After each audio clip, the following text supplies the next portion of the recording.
kebanyakan yang dibawa pada saat seperti ini adalah powernya itu sedikit agak.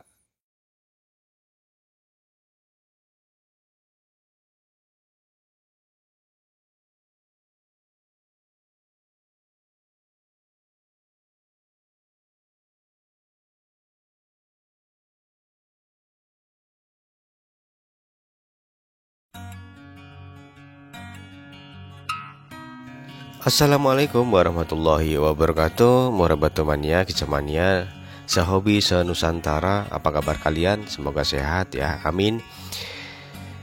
Pada kesempatan kali ini kita akan membahas hal yang sangat ringan dan tentunya juga penting menurut saya ya.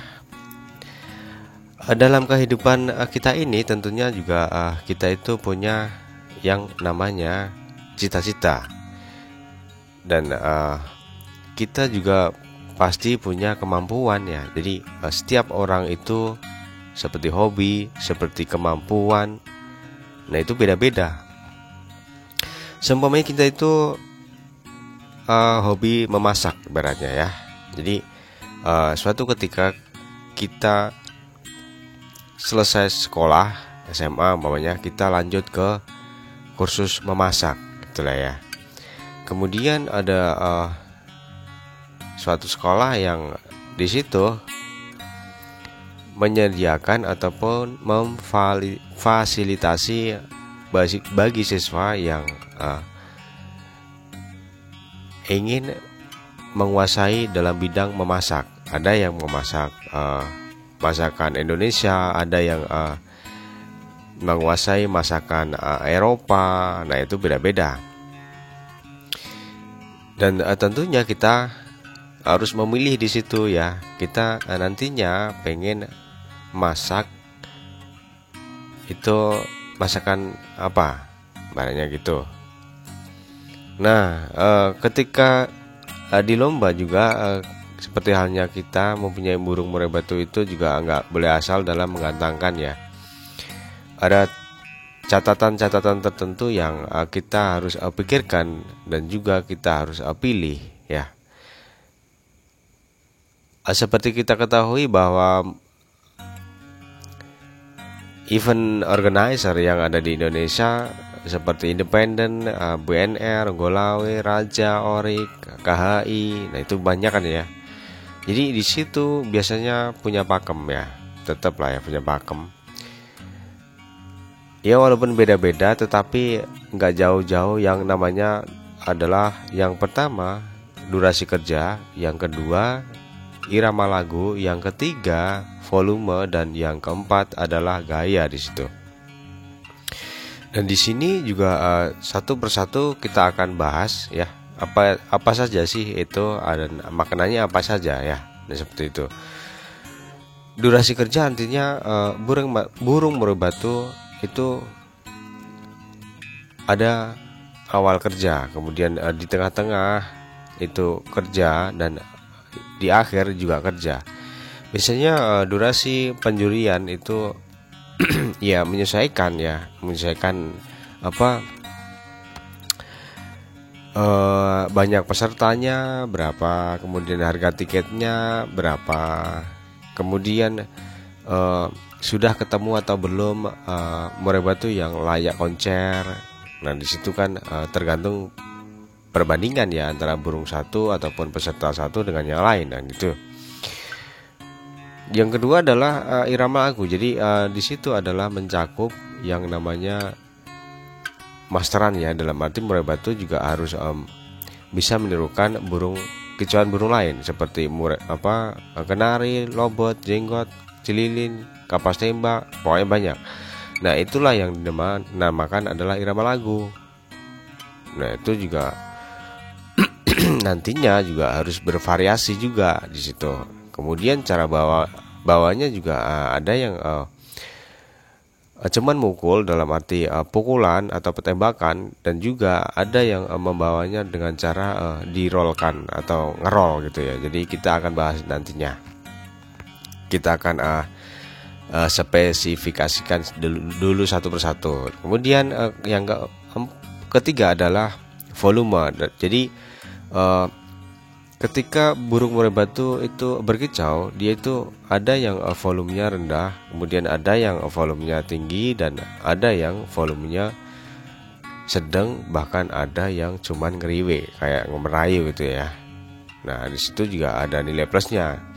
Kemudian yang keempat adalah gaya. Gaya di situ kalau di murai batu untuk yang saat ini lagi tren, yaitu dengan sujud-sujud ya. Jadi kayak kalau di murai batu untuk yang bagian mungkin beternak ini akan tahu ketika murai batu jantan merayu betina itu gayanya seperti merayu ya. Ibaratnya kalau seorang merayu, nah itu juga dia akan berkata-kata juga yang bagus-bagus, kemampuannya ditunjukkan semua. Nah, seperti di murai batu juga dia itu ketika merayu juga akan menampilkan semua kemampuan dia dalam menyerap lagu burung lain. Nah, situ ya. Jadi gaya sendiri ini adalah hal yang sangat paling mudah dalam juri dan korlap itu menilai, kalaupun juri dan korlap tersebut tidak dalam blok dia tuh. Jadi burungnya ibaratnya jauh gitu ya. Nah, di situ juga akan ada yang namanya pantau jauh. Nah, di situ juga ini adalah gaya itu yang paling berperan di situ. Nah, jadi untuk murai batu itu ada dua tipe misalnya. Jadi ada yang tembakan atau tonjolan, kemudian ngerol. Dalam arti ngerol juga dia bawa lagu itu satu atau dua atau tiga, itu dibawakan dalam satu napas dan menyambung di situ ya. Jadi menggulung gitu ya, namanya juga ngerol gitu ya. Bahwa awalan kenari, ada lanjutkan dengan cililin, kemudian ada dilanjutkan dengan akhiran kapas tembak pokoknya. Dan di situ di bawahnya itu dengan satu napas di situ ya. Jadi murai batu yang bekerja seperti itu identik juga durasi kerjanya itu baik, karena kebanyakan yang dibawa pada saat seperti ini adalah powernya itu sedikit agak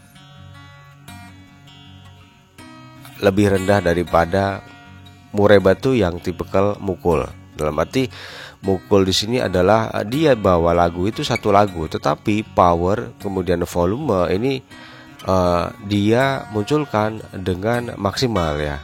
Jadi ketika dia mengeluarkan kenari, dia itu akan membawanya itu dengan volume yang maksimal pertama. Yang kedua adalah dia itu lagunya bawanya itu nutup, dalam arti dari awal sampai terakhir ya. Ibaratnya kan kenari itu ada yang ngerolnya itu cara bawa lagunya itu cuman di awalan atau sampai tengah ataupun sampai akhir. Nah, di sini murai batu yang mukul di situ biasanya bawanya itu satu lagu penuh full gitu loh ya. Nah, itu dia. Jadi ini powernya yang dia butuhkan adalah tentunya juga full. Jadi otomatis setelah dia mempaskan lagu tersebut, dianya biasanya itu akan ada jeda di situ ya. Kemudian kira-kira juri dan korlap itu milih yang mana antara dua tipe ini ya. Jadi kita akan perjelas lagi agar nantinya kalian juga bisa menilainya sendiri-sendiri ya. Jadi untuk seperti tadi murai batu yang ngerol itu biasanya dia cara bawa dia ketika jeda, dianya loncat tangkringan bawah ke tangkringan atas ataupun sebaliknya di situ. Jadi dia itu agak kelihatan nakal. Jadi dia aktif banget ya, dari aktif dia itu bergerak, kemudian mengeluarkan gaya, kemudian show-nya juga kelihatan dari pantau jauh, kemudian gayanya juga terlihat dari penonton yang mungkin itu jauh ya, kan pas event itu biasanya penonton itu kan jauh ya dari burung yang digantangkan. Jadi kita cuman bisa melihat sebatas apa itu show-nya dia, jadi gayanya dia di situ.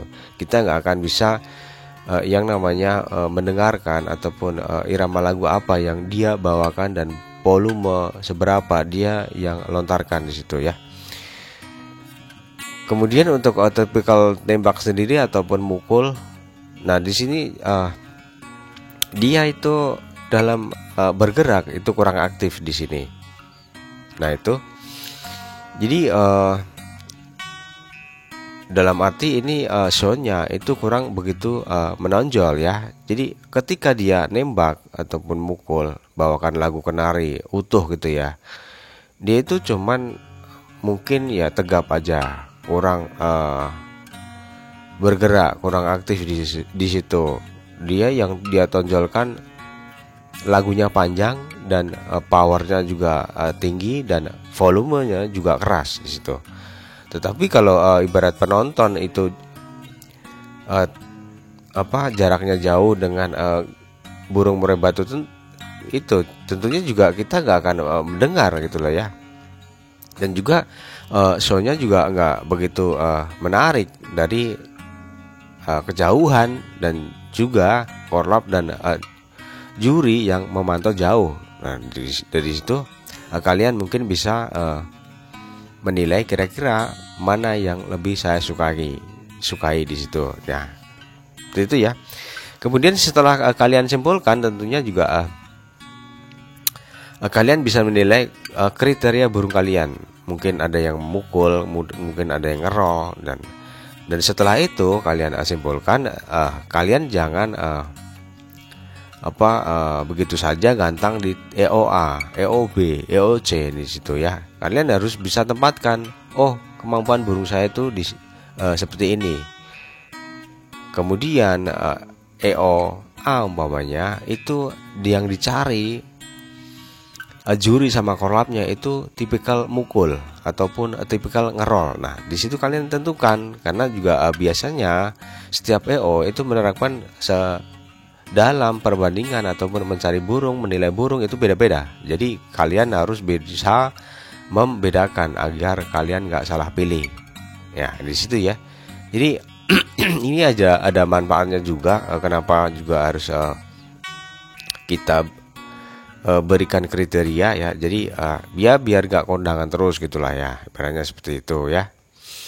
Jadi oke, mungkin itu dulu. Jadi itulah wawasan ya, cuman di dalam pakem perlombaan ya. Mungkin berguna bagi kalian ya, mungkin tidak kan gitu ya. Tapi ya kita alangkah baiknya mengenal ataupun menguasai itu, nggak cuman mencoba setting burung kita, tetapi juga kita harus mengenal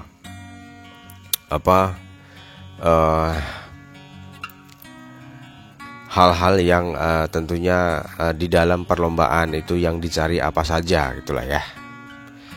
Oke, bagi Anda yang menyimak dari awal, tengah dan akhir, terima kasih. Yang belum subscribe, jangan lupa subscribe biar saya itu bersemangat dalam membuat video, karena video yang kita akan bahas itu masih banyak sekali ya. Jadi biar saya itu semangat gitu loh ya. Tuh. Karena tanpa kalian channel ini nggak akan berkembang, dan juga kalau tidak bermanfaat juga kenapa diterusin kan gitu ya. Jadi sekiranya kalau menurut Anda masuk akal, gampang dicerna, mudah dipahami, nah itu juga boleh kalian subscribe gitu ya.